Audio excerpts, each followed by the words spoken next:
В эфире новости расскажем о главных событиях к этому часу. В студии Василий Радченко, здравствуйте. Эпидобстановка в регионе осложнилась. В Алдане за минувшие сутки выявили 3 больных коронавирусом. В городе введен карантин. Первая неделя дистанционного обучения в Якутии подошла к концу. О ее итогах рассказали преподаватели, родители и сами ученики. Работу по благоустройству в Якутии оценила федеральная комиссия. О том, как преобразился регион благодаря нацпроекту «Комфортная городская среда», сюжет в конце выпуска.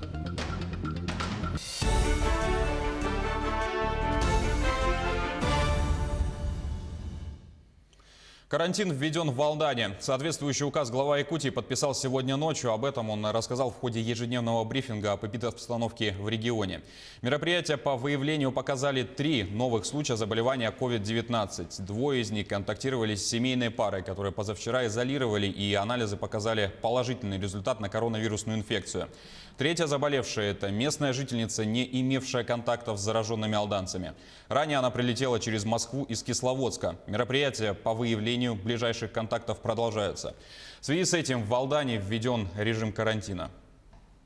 Это уже не самоизоляция, это на самом деле режим уже другой. Он введен согласно представлению главного санитарного врача республики. Запрещен въезд и выезд из Алдана для всех категорий, кроме спецслужб, правоохранительных органов, служб по чрезвычайным ситуациям и жизнеобеспечивающих структур, обеспечивающих завоз продовольствия и товаров первой необходимости. Запрещена работа всех предприятий, кроме предприятий, опять же, торговых предприятий, продажи продуктов питания и товаров первой необходимости, а также правоохранительных органов, учреждений здравоохранения, Роспотребнадзора и других, опять же, жизнеобеспечивающих жизнь города служб. Вводится пропускной режим на въездах и выездах из города.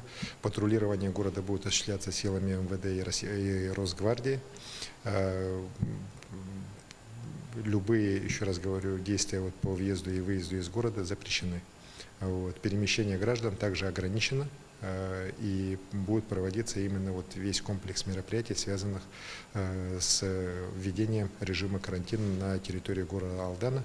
Оно вводится с сегодняшнего дня и до нормализации ситуации. Глава сказал, что в целом ситуация под контролем. Сил и средств на локализацию очага хватает. В Алдан направляют дополнительную медпомощь.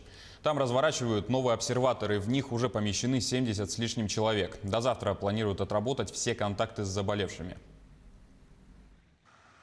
Сил и средств у нас достаточно, здесь никакой паники не надо. Вместе с тем, еще раз говорю, ситуация напряженная. Пока до выявления полных очагов заражения и их локализации говорить о нормализации ситуации не приходится. И я надеюсь, что сегодня, завтра все контакты будут выявлены. Надеюсь на понимание. Это, еще раз говорю, ситуация, конечно, очень неприятная для жителей города Алдана, но она абсолютно необходима, в первую очередь, для стабилизации ситуации именно по данному муниципальному образованию. В отношении 49-летнего мужчины, который нарушил режим самоизоляции в Алдане, возбуждено уголовное дело. Напомню, что он нарушил предписание, не выдержал 14-дневного срока нахождения дома, вышел в место массового скопления людей на местный рынок. Нарушителю вменяют вину по части 1 статьи 236 Уголовного кодекса «Нарушение санитарно-эпидемиологических правил, создавшее угрозу массового заболевания». Она предусматривает штраф в размере до 700 тысяч рублей, либо лишение свободы до 2 лет. Предварительно установлено, что мужчина посещал общественные места города Алдан и контактировал с достаточно широким кругом граждан. На данном этапе удалось их установить и изолировать в обсерватор. Сам подозреваемый находится на лечении в инфекционном отделении Алданской центральной районной больницы. Также в городе Алдане проведут полную дезинфекцию мест массового пребывания людей. Под нее подпадают больницы, продуктовые магазины, аптеки, многоквартирные дома, объекты ЖКХ, будущее здание обсерватора, а также общественный транспорт. Уже сегодня региональная МинЖКХ на эти нужды направит 2 тонны дезинфицирующих средств. Об этом в режиме видеоконференц-связи сообщил руководитель ведомства Дмитрий Садовников. Кроме того, с сегодняшнего дня все коммунальные и социальные службы Алданского района переведены в усиленный режим работы. По решению оперативного штаба наше министерство должно решать вопросы по дезинфекции муниципального образования города Алдан. В Алдане проживает более 20 тысяч населения, один из больших муниципальных образований республики. И мы сегодня вот оперативно провели с муниципальным образованием и ресурсоснабжающими организациями видеоконференц-связь по оперативному решению данной проблемы. Сегодня нами принято решение о доставке детсредств города Якутска в размере 2 тонны. И дальше будем держать, как говорится, руку на пульсе, чтобы оперативно решать проблему. Первая неделя дистанционного обучения в Якутии подошла к концу. О ее итогах готова рассказать Саргалана Неустроева. Первые дни дистанционного обучения навели небывалый ажиотаж не только среди учеников, но и родителей и учителей. Несмотря на, казалось бы, всю подготовку к ДО, без форс-мажоров не обошлось. Тут и проблемы с перегрузкой серверов, длительной авторизацией и нехваткой необходимой техники. Кроме того, родители и ученики были изрядно обеспокоены проведением предстоящих экзаменов. Многие задавались вопросом, будет ли изменен формат их сдачи и каким образом будет проходить подготовка. На это Министерство образования и науки Республики Саха-Якутия ответило следующим образом. Мы приняли решение продолжить обучение школьников. Надо сказать, что 11-классники будут сдавать единый государственный экзамен в сроки, установленные Министерством просвещения, а именно с 8 июня. А 9-классники будут сдавать ОГЭ в сроки, согласованные с Рособорнадзором, также в июне. А тем временем в интернете набирали обороты посты недовольства системой дистанционного образования. То заданий много, то родители якобы стали выполнять работу учителей. Но есть и такие, кто вполне осознает всю серьезность ситуации. Говорить о том, что надо все отменить, наверное, я считаю, что это рано. Пусть дети будут чем-то заняты. Здесь наш процесс обучения, где тебе и учитель дает информацию, и, наверное, дети также благодаря дистанционному обучению, они учатся работать самостоятельно. Как бы то ни было, по словам начальника управления образования города Якутска, назвать первую неделю дистанционного образования провальной нельзя. Система обучения достаточно гибкая и позволяет проходить учебную программу даже офлайн. Нам ежедневно поступало от 40 до 20 звонков. Последние дни уже тревожность отпала, и в основном звонки были по распределению сухих пайков. В принципе, мы работу в части расширения каналов проводим даже на спутниковом сегменте. Мы на спутниковом сегменте договорились тоже увеличить скорость. Я вчера разговаривал с заместителем министра Олегом Анатольевичем Ивановым связи Российской Федерации. Сейчас работаем с ГПКС, чтобы и на спутниковом сегменте нам расширили каналы. Ну и, конечно, самая важная новость, то, что мы с Ростелекомом подписали договор буквально на прошлой неделе. Будем строить большой дата-центр в республике. По итогам неделя показала себя достаточно сложной как в техническом, так и в моральном плане. И все же стоит понимать, что это необходимые меры для безопасности не только детей и родителей, но и тех, кто отвечает за умственное, нравственное и духовное развитие ребенка – учителей. Саргалана Неустроева, Якутск. О первой неделе дистанционного обучения нам рассказали и в Мирнинском районе. Мнения разделились. Кто-то категорически против таких новшеств, а кому-то новый вид пришелся по душе. Но все сходятся в одном – на то, чтобы наладить процессы и систематизировать получение информации, еще нужно время. Скажу честно, что мы не были готовы к дистанционному обучению, потому что, во-первых, если раньше мы контролировали детей и ограничивали их время провождения за компьютером, то теперь, получается, это должно быть обязательно. Кроме того, что они учатся в одну смену, значит, задания даются одноразово, в одно и то же время. Получается, мы теперь еще и боремся за компьютер. Сначала один у нас делает уроки, потом второй. Кроме этого, они хотят еще просто поиграть. Требований много.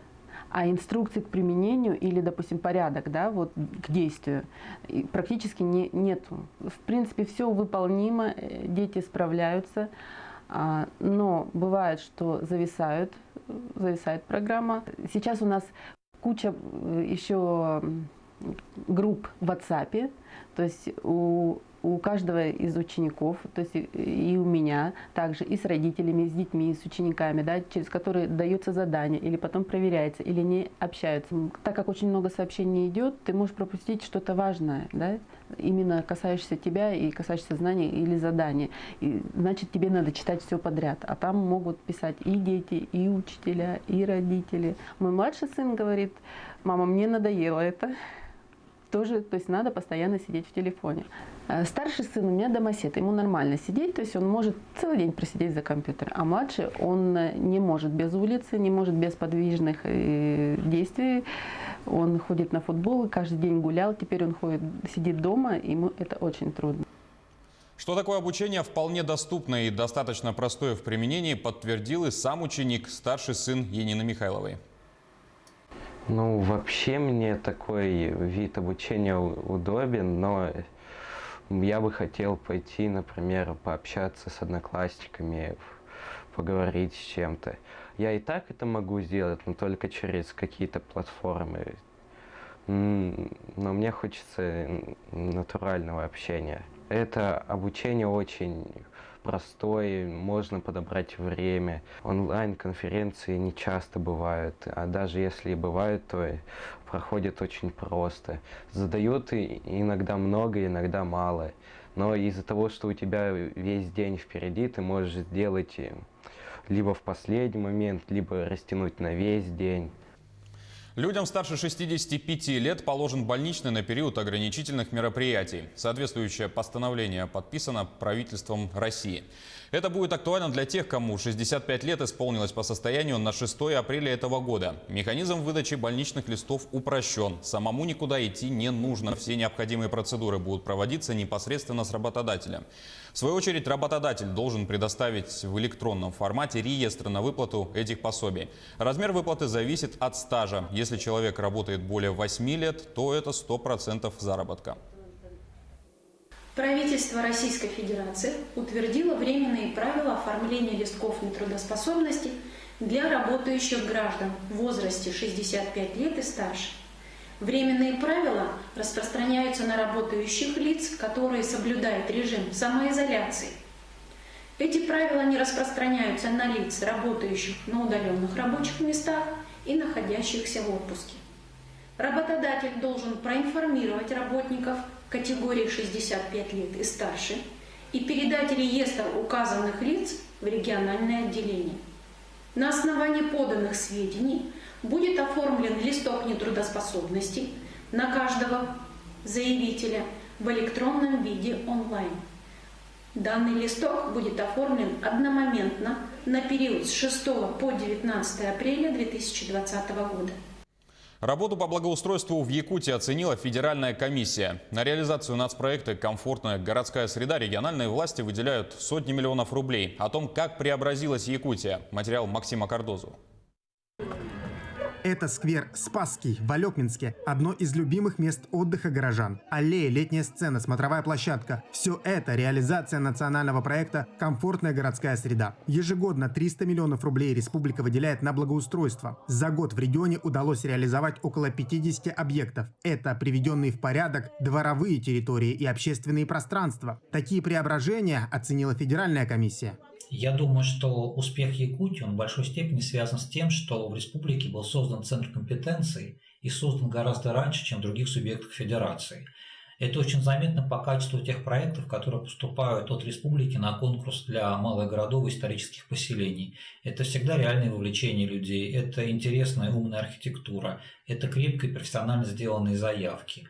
В рейтинге по благоустройству Якутия находится на 8-м месте из 84 регионов. Первые строчки занимают Московская, Калужская, Тульская области. Рейтинг составлялся на основе 35 критериев. Наша республика лидирует по показателю доли муниципальных образований, которые смогли объединить благоустройство сразу с несколькими нацпроектами. Но, несмотря на положительные тенденции, в реализации новых объектов еще есть проблемы. Основная проблема, наверное, это недостаток компетенций пока что. Потому что это направление новое вообще для республики, как такое базовое, такое фундаментальное направление улучшения качества жизни наших граждан. И действительно не все подрядчики, не все производители материалов готовы к такому, комплексному, наверное, и масштабному движению. Ну и, конечно, очень важно, чтобы наши производители, на это я делаю прям отдельный упор, ну, естественно, это чаще всего малый и средний бизнес, который производит малые архитектурные формы, плитку, брусчатку и так далее, чтобы они задействовали наше производство, якутские производства, да, республиканские. Реализация нацпроекта в республике продолжается. Сейчас идет работа сразу над несколькими крупными проектами. Могу сказать, что самый крупный проект на сегодня реализуется, который был начат в 2019 году, реализуется в городе Якутске. Это благоустройство озера Тала. Проект вовлекает серьезный объем работы. Это и берегоукрепление, и подготовительные работы сейчас идут по укладке камня, плитки и так далее. То есть это серьезный, большой, крупный объект. И, конечно, он будет таким знаковым для города Якутска. Оценить этой весной новенькое благоустройство смогут и жители Нюрбы, Покровска, Алдана, Жатая, Бердистяха. Там завершились работы по реконструкции площадей, скверов и парков. А впереди еще больше преобразований, ведь строительный сезон только начинается. Максим Кардозу, Виктор Ольцев, Москва, Якутск. На этом пока вся информация. До встречи в следующем часе.